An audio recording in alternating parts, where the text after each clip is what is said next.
Di suatu desa, hiduplah seorang janda tua yang bernama Mbok Sarni. Dia tinggal sendirian dan merasa kesepian. Ia sangat mendambakan adanya seorang anak yang bisa menemaninya. Suatu sore, Mbok Sarni pergi ke hutan untuk mencari kayu. Namun, di tengah jalan, Mbok Sarni pun bertemu dengan raksasa. Ia bergetar dan ketakutan dan memohon raksasa membiarkannya pergi.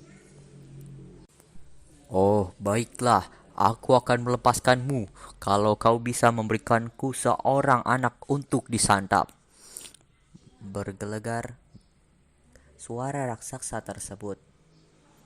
Tapi aku tidak punya anak, jawab Mbok Sarni dengan lirih. Kalau begitu, ambil biji mentimun ini, aku akan titip untuk kau tanam. 15 tahun lagi, aku akan kembali dan memakannya, geram sang raksasa. Mbok Sarni pun pulang dan menanam biji itu di halaman rumahnya. Setelah 2 minggu, mentimun itu tumbuh dan berubah sangat lebat.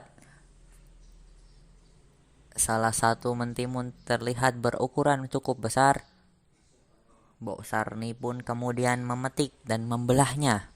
Ternyata mentimun itu berisi seorang bayi yang cantik jelita. Bayi itu kemudian diberi nama Timun Mas. Walaupun bahagia mendapatkan seorang anak, Mbok Sarni teringat akan janjinya pada raksasa. Ia berpikir keras mencari cara agar Timun Mas tidak diambil oleh raksasa. Setelah mendengar adanya petapa sakti, ia segera menyuruh Timun Mas untuk meminta pertolongan oleh sang petapa. Timun Mas pun diberi 4 buah bungkusan kecil untuk ditaburkan jika ia dikejar raksasa. Benar saja, ketika saatnya tiba raksasa datang untuk menagih janjinya, Mbok Sarni berusaha mengulur waktu agar Timun Mas bisa kabur. Menyadari hal itu, raksasa murka dan segera mengejar Timun Mas. Pertama, Timun Mas melemparkan kantong berisi biji mentimun. Sungguh ajaib, timbul ladang mentimun yang lebat dan buahnya. Langkah raksasa pun terhambat karena tubuhnya terlilit batang mentimun. Lalu, dari jarum di kantong kedua, tumbuhlah bambu yang sangat tinggi dan tajam. Kemudian, garam dalam kantong ketiga mengubah menjadi lautan yang sangat luas.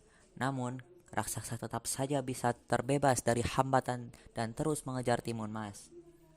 Karena ketakutan, Timun Mas pun melempar kantong terakhirnya yang terisi terasi dan disitulah terbentuklah lautan lumpur yang mendidih. Akhirnya, sang raksasa pun tercebur di dalamnya dan mati. Timun Mas kembali ke rumah Mbok Sarni dan dengan lega. Mereka pun hidup dengan bahagia.